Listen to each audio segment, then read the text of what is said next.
Hi, I'm Abby over at Williams Toyota in Binghamton, and I am going to show you programmable seat settings. This is a setting that's useful if you have multiple drivers using the same car, if you've got a variation in height perhaps, so I'll walk you through the process.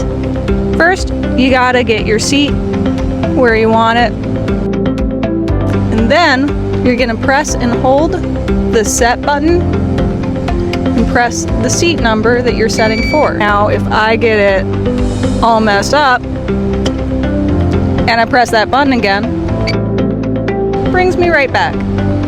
This is a feature that's available on higher trim level Toyotas, RAV XLEs and up. BZ4X, this is a Sequoia, but it comes in handy. And if you ever have any questions about programming or any mechanical or comfort feature questions in general, you're always free to stop down and one of us here can help you.